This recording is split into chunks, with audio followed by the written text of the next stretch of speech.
Hello, everyone. I want to thank you for being present for today's press conference on SR 800, addressing the humanitarian crisis that is occurring in Tigray, Ethiopia. We will start with an introduction from Senator Jackson, and we are glad to be accompanied by other elected officials in solidarity today, in addition to the Atlanta Jewish community. Thank you.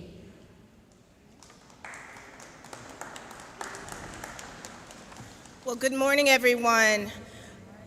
I want to begin first by thanking Fana and Hassan, who are GLBC interns, who brought this issue to me and asked if I would help them to highlight the importance of this issue. And so to Fana and Hassan, our great young people who are of Ethiopian descent, who've really said, we have to say something about this in these halls, in these places. I want to thank you all for bringing this to us. And then I also, before I begin my official remarks, want to thank the people, all of the people here who have come out in honor of their family in order to highlight this issue. Friends, we have gathered here today to recognize the millions of people who are suffering in silence, the families, the friends, and loved ones, many of whom are my constituents. I'm grateful to be joined by fellow legislators, by constituents, by members of the Tigrai community of Atlanta, which is based in my home district, District 41. And the many, many Georgia residents who were here in solidarity. This session, I sponsored Senate Resolution 800, calling for the unfettered humanitarian access to the millions of people of Tigray region of Ethiopia. The people of Tigray have been denied food. They have been denied water.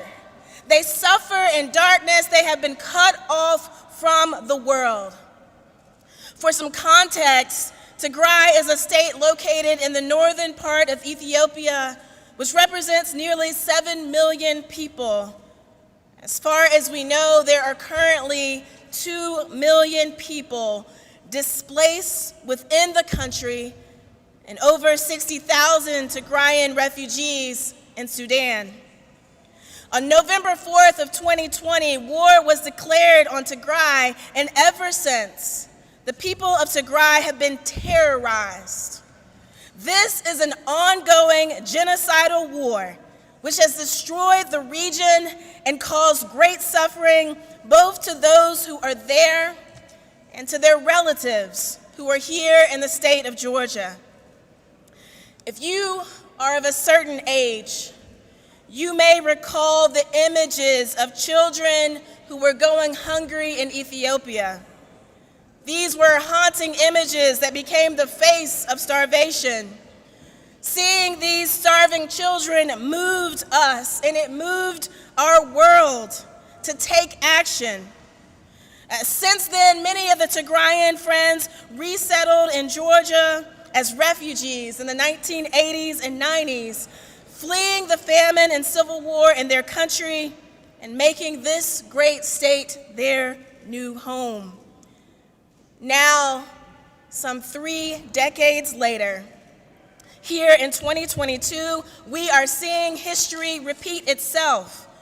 Today, the families of our Georgia constituents and many millions others in Ethiopia are living in famine-like conditions and are at risk of perishing due to the starvation and the deliberate destruction of their healthcare system.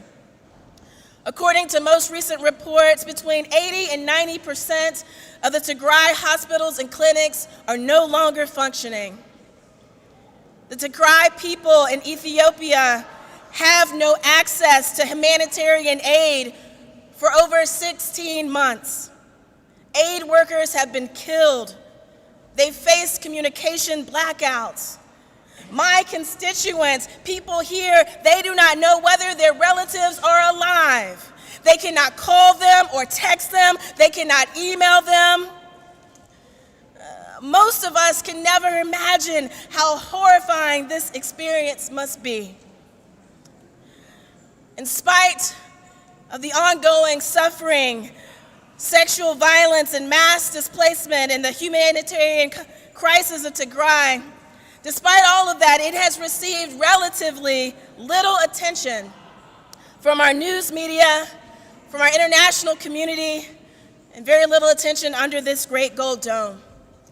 But today, that changes. Today, we as members of the General Assembly are calling for the immediate restoration of electricity, of telephones, and internet service, which will be needed to facilitate the restoration of their healthcare system.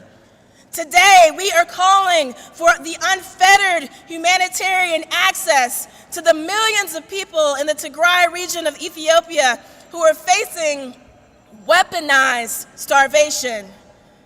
And we today are calling for the support for vulnerable populations, including refugees, internally displaced persons, victims of gender-based violence, and those who are displaced by this genocidal war in Ethiopia. We condemn the human suffering and displacement of the Tigrayan people. We condemn the ongoing violence and the egregious human rights abuses. Today, we stand in solidarity with the people of Tigray and with the Ethiopian immigrant and refugee community around the world and here in Georgia. Tigray should no longer suffer in silence. We see you, and today and forevermore, we stand with you. Thank you.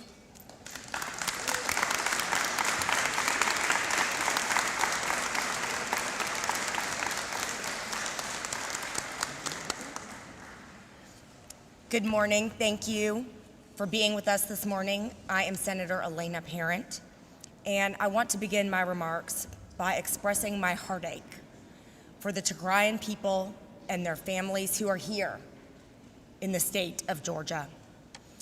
As leaders, we must stand for the basic rights of all citizens, and particularly for those who are facing injustice and oppression.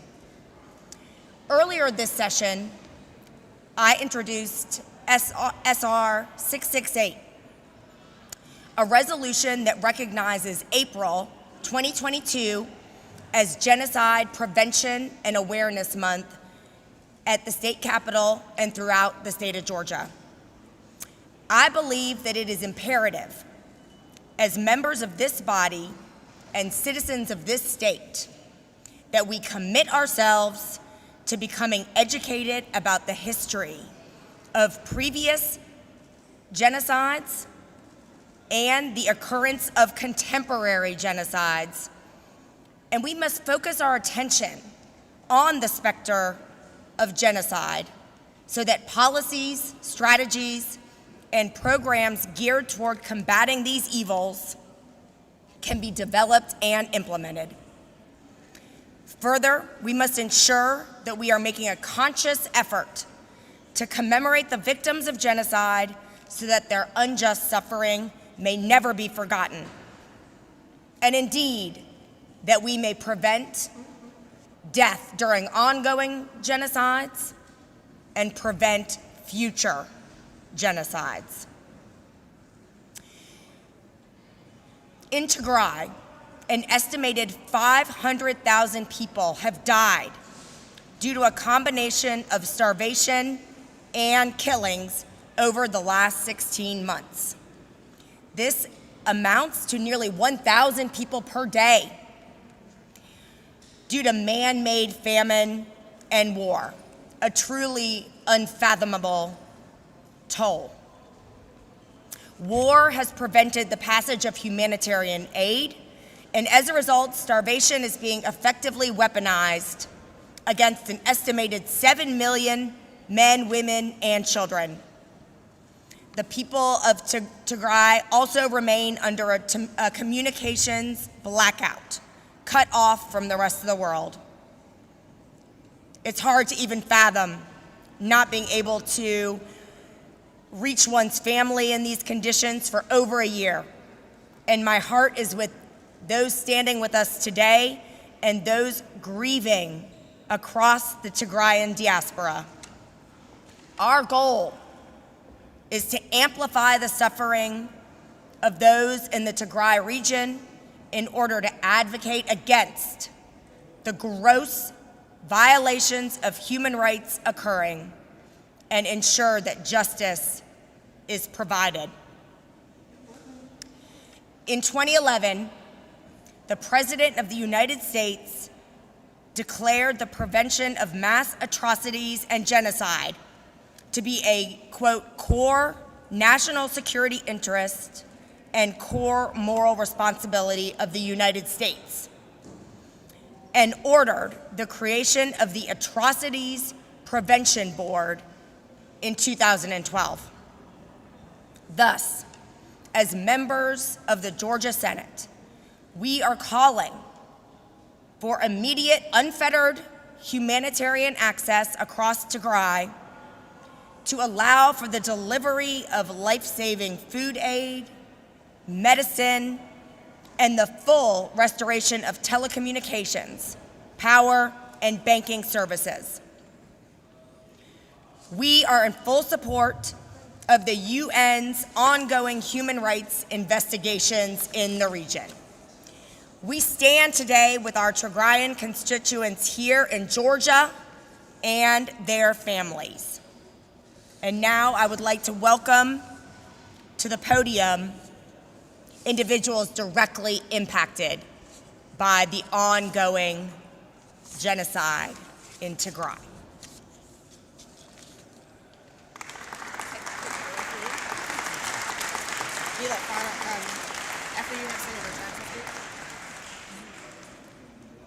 Thank you, Senator Jackson and Senator Parent, for standing in solidarity with my family and my people.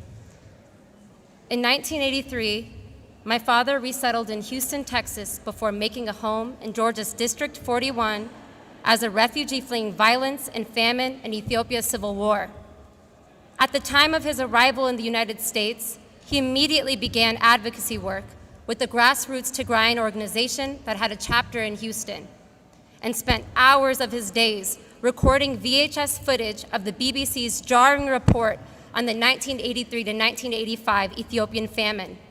He distributed the tapes to local community and religious leaders in the area, hoping they would rush to donate and spread awareness. Almost 40 years later, and I am unfortunately in a similar predicament as my father, exhausting every possible option to advocate for my family deliberately being starved in Tigray. Many people, as Senator Jackson mentioned, who were old enough to remember the famine, still have the images of extremely malnourished children etched into their minds to this day. Although the famine began in 1983 due to counterinsurgency strategies implemented in the northern regions of Ethiopia by the Derg, Ethiopia's communist ruling regime at the time, 2 years passed before attention in the United States focused on the humanitarian catastrophe taking place. This attention eventually led to prominent individuals in the music industry like Lionel Richie and Michael Jackson to write the song "We Are the World." And it led to the Great Live Aid concert, which garnered millions of dollars intended for African famine relief. If the US government had been aware of conditions on the ground in Ethiopia for some time, it was not until journalists were able to share the stories of the famine that many Americans reacted. Journalist Michael Burke, in particular, managed to capture extensive and graphic footage of the humanitarian crisis unfolding in Ethiopia at the time, and groups all throughout the country also began to look for ways to make an impact on the situation in Ethiopia. For example, in May of 1985, the Los Angeles United School District spent 2 weeks pitting schools against each other to see which one would wind up on top as the #1 fundraiser for money to go towards Ethiopian famine relief. After being faced with graphic images of the famine, it became evident that people across the country understood the crisis in Ethiopia as little more than sending US aid to end the maneuverings of the Ethiopian communist regime. And this did little to encourage a critical dialogue of US policies and the role that humanitarianism played in their formulation. No one seemed to ask the critical question of why the US knew about the famine conditions since '82 and chose to stand by as the death toll rose. Today, history is quite literally repeating itself in Tigray as the US remains aware of the unfolding humanitarian crisis. I cannot adequately describe the crippling horror of wondering every moment of my day whether my family members have food and if they have starved to death. It is beyond cruel to cut an entire population of people off from the world in the midst of their darkest hours, leaving them unable to advocate for themselves and share the horrors that they face. It is why members of the Tigrayan diaspora, like myself and those gathered here today, have become relentless advocates, willing to do whatever it takes to amplify the suffering of our families and people. It is likely difficult for those of us living here in Georgia to imagine what starvation in the midst of a telecom blackout actually entails, when we live surrounded with more food options and social media apps than we can count. What many people don't realize is that starvation is a slow, painful process that begins with a severe lack of food over prolonged periods that lead the body's resources to be depleted. This results in substantial weight loss and wasting away of the body's tissues in which it begins to feed on itself. Eventually, there's nothing left for the body to scavenge except muscle, including the heart muscle. In the late stages of starvation, many people often experience hallucinations, convulsions, and disruptions in heart rhythm before it eventually stops and they perish. This is happening to innocent children who deserve to learn and play, but are being subjected to a level of cruelty beyond comprehension as the world stands by. Children and their families who are made in the image of God, who have a sense of inherent worth and value that cannot be altered by any human being, and who are worthy of being fought for and advocated for. Can you imagine being a parent in Tigray right now, watching your child slowly starve to death with no way to help them because you're starving too? An internal report from Tigray estimated that 3 million individuals in Tigray will perish in the next month if the international community does not intervene to open a humanitarian corridor with unfettered access to allow the flow of life-saving food and medicine. Although the current Ethiopian regime under Abiy Ahmed declared a humanitarian truce this past week, to many of us fighting for the people of Tigray, it is nothing more than an empty promise from a regime that wants to buy more time. Nearly a week after the humanitarian truce has been declared, aid trucks have still not entered the Tigray region, where even doctors are reported to be fainting of hunger on the job. It is up to the people here in this great state and across the globe to stand in solidarity with the people of Tigray through advocacy and civic engagement before millions of men, women, and children who are our families unnecessarily die from starvation. Many individuals and organizations who would love to support and care in this great state still don't know about the humanitarian blockade in Tigray and the resulting man-made famine that is completely preventable. And it is why we as a community are grateful for members of the Georgia General Assembly for standing behind Senate Resolution 800 and the awareness that it will bring. Our families cannot wait, and Tigray cannot wait. Thank you.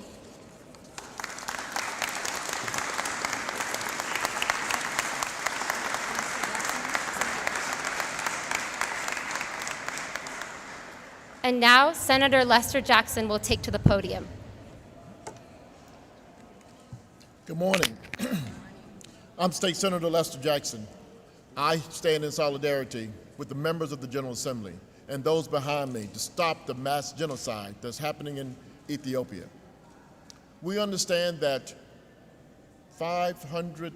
150,000 people have died because of this senseless war. We, the United States, the protector of freedom and democracy for the world, we're asking now that they intervene. When we look at television, we see the European nations being advertised about war and what's happening in their home. We see nothing of Ethiopia. We see nothing of what's happening on African continents. We see nothing what's happening with people of color, the suicides, we talk about suicides, but we don't talk about genocide that's happening around this world and on the continent of Africa. We see now that in Ethiopia, 500,000 people have died. Between 100 to 150,000 have died directly because of the war. Another 50,000 have died because of starvation. And another 150,000 have died because the lack of health care. We're looking at health care as being a element of this war. We're looking at starvation as being an element of this war. It must stop. We're asking that now the United States must intervene. The UN must intervene.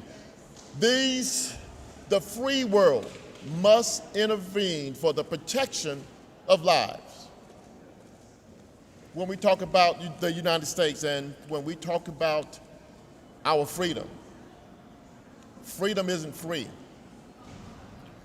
For the people of Ethiopia, we hear you. We understand your plight. We're saying now is enough. We hear your plea, our Senate resolutions, our demand for action for this country, but more importantly, our demand for action for the rights, for the privilege, for the people to just live. Not live in a democracy, but just live, but just survive, to have health care, to have access to freedom. So I stand with my members of the General Assembly today to say enough is enough. It's time for us to intervene. I'm happy to be here. I'm happy to be a part. Let's start. Enough is enough.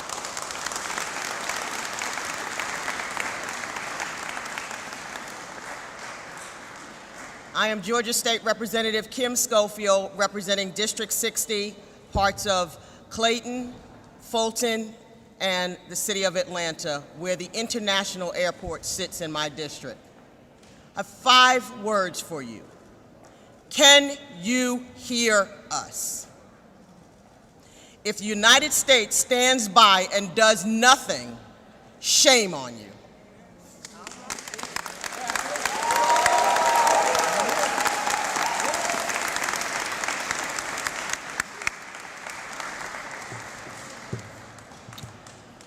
I am filled with emotion that I've been looking for the last 500 plus days from all around the world and around the United States. And today I am filled and I see what I've been looking for right here in my own beautiful state of Georgia. Senator Jackson, Senator Parent, all of our wonderfully elected officials here today standing with the Tigrayan American community. We want to say thank you from the bottom of our hearts, because today I feel seen, today we feel seen. So I just want to say thank you once again.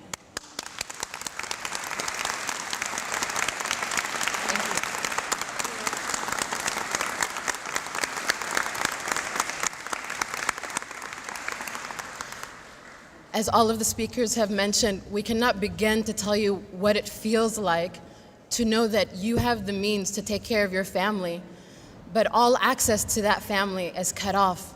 And as each day passes, a little bit more of that connection is lost until there's absolutely nothing. And so here we are today, not just advocating for our individual families, because it feels so very wrong to even mention our individual families, but we are here speaking for the 7 million population of Tigray, Ethiopia, that has been silenced. We no longer say we want to be the voice for the voiceless because they have voices.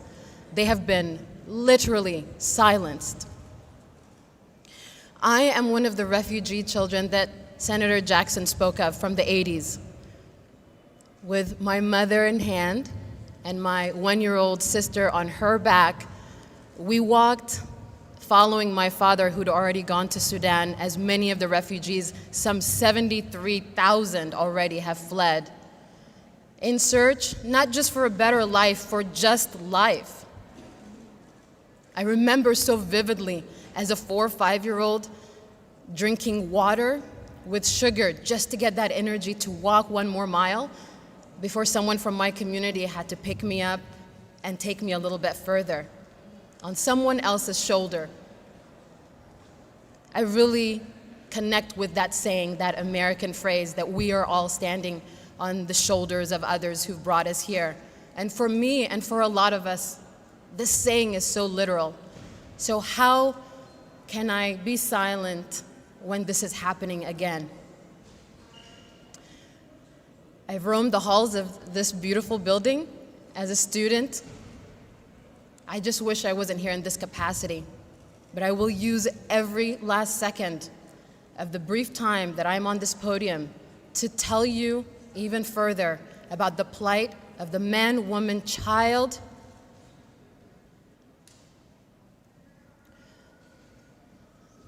that are in Tigray right now and what their lives are like.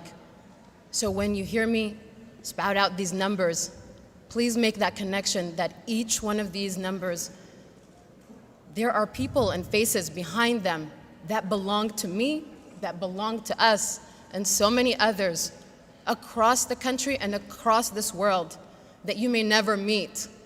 But here I stand before you, and these beautiful faces and these amazing elected officials that say, I stand with Tigray. And I just pray that you make that connection. Let these not just be numbers that you hear from me today.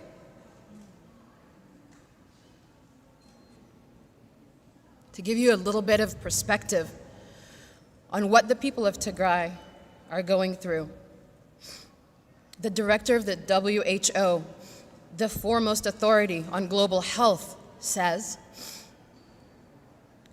nowhere in the world are we witnessing hell like Tigray. For more than a year, the 7 million people of Tigray in Ethiopia have been living under a de facto blockade by their own federal government. The army of that federal government, the neighboring Eritrean forces, as well as local militia that are sadly empowered by said federal government.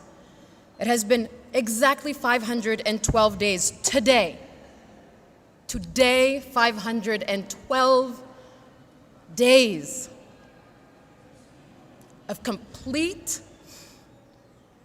sealed silence, completely being shut out of the world under complete, as Senator Jackson said, telecommunication blackout.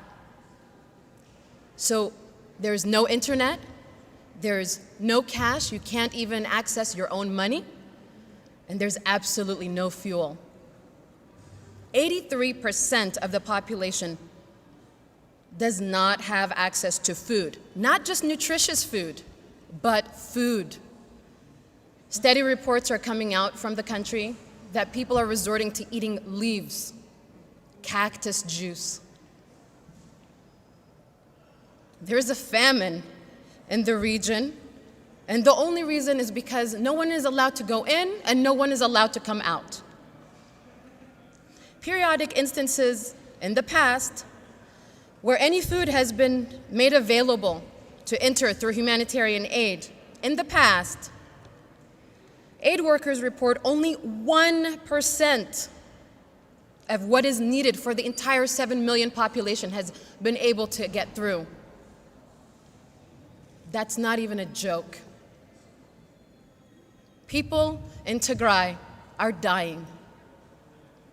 There has been a full-fledged attack on Tigray's health system including aerial and ground attacks on health workers, on patients, on health facilities, medical supplies, ambulances, and equipment.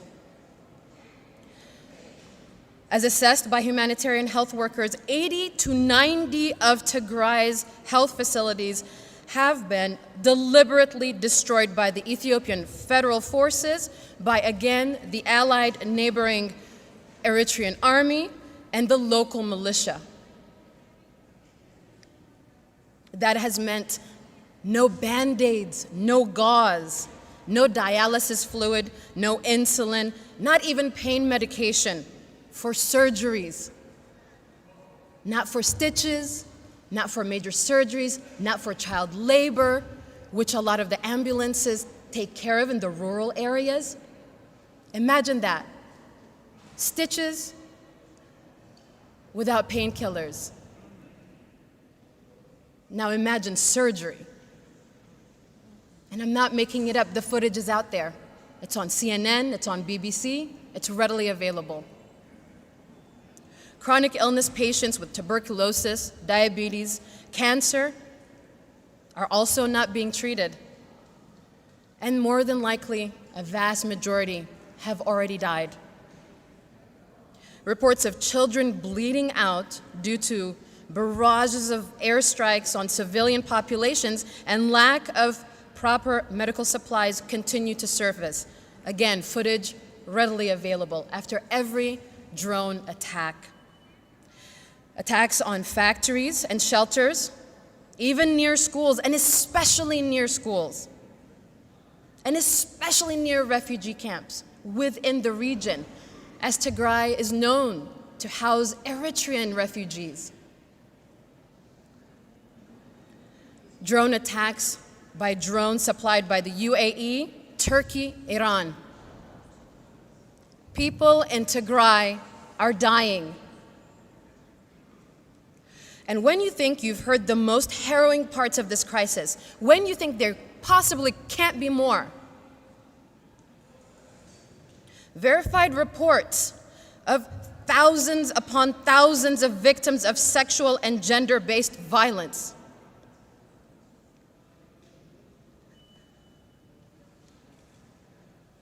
Women being assaulted in front of their children, in front of their parents, parents being threatened at gunpoint to sexually assault their children. Sadistic.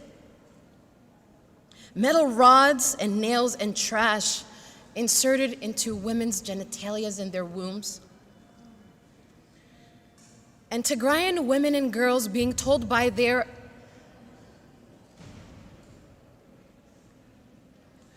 that a Tigrayan womb should never be able to give birth. Insult to injury. Dehumanization, humiliation. 120,000 reported cases of sexual and gender-based violence. And that is the women and girls who are strong enough, who are able to come out and speak their truths.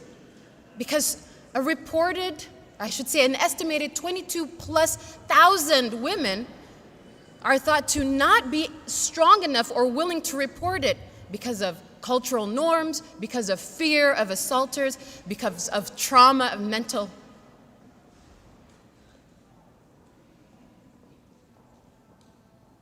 A 120,000 women. You can't tell us that rape is not being used as a weapon of war.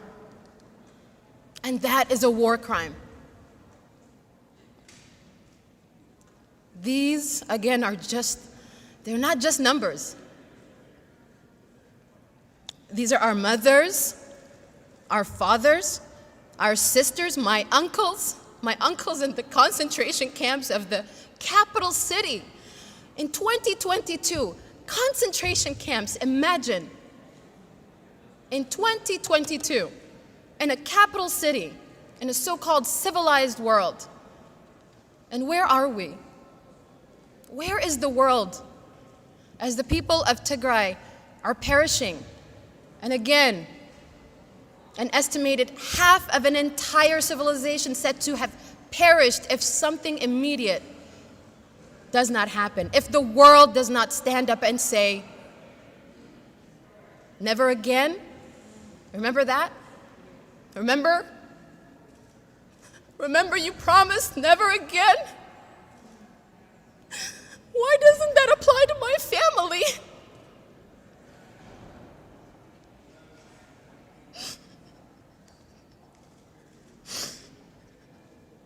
Where is the world? And so, I'll finish the way I started. Senator Jackson, Senator Parent, entire General Assembly who's standing literally behind us today. Thank you. We went all around the world, and you were here all along, saying we see you and we stand with you. Thank you.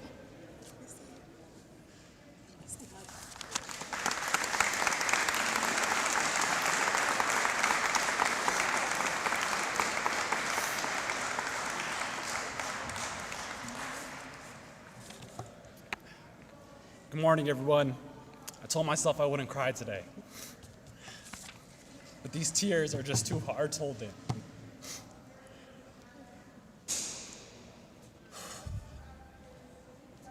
My name is Hassan Mustafa, and I work here at the Georgia State Capitol.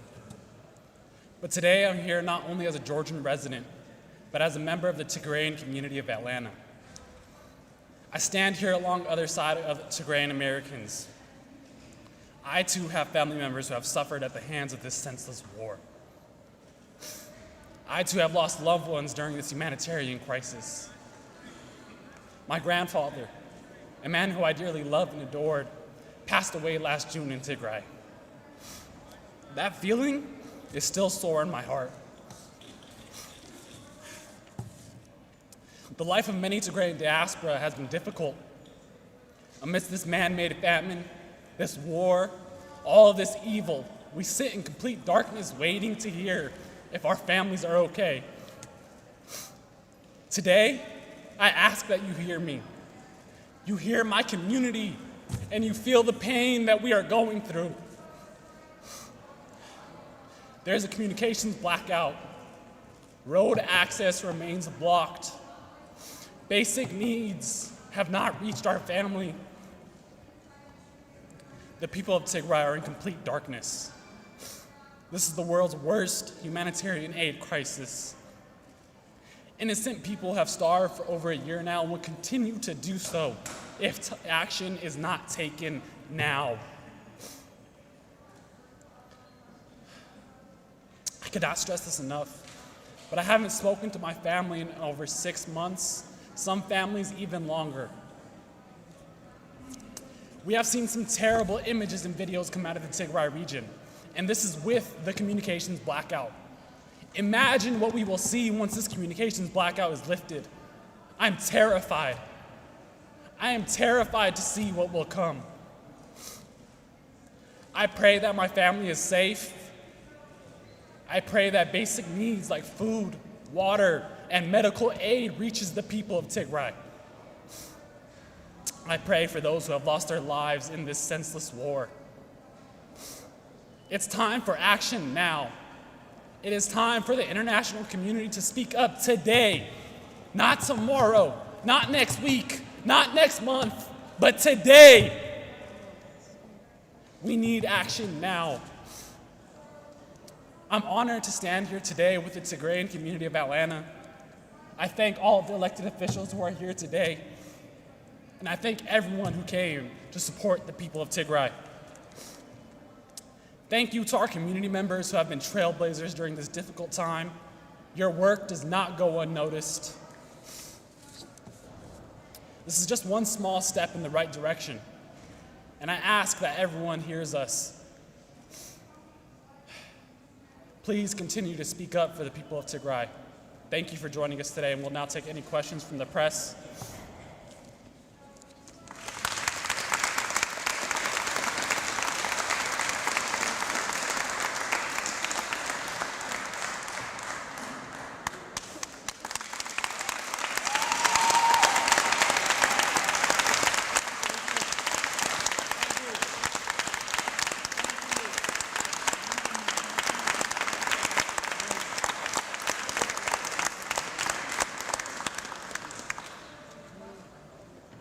This concludes our press conference. We thank you for being here.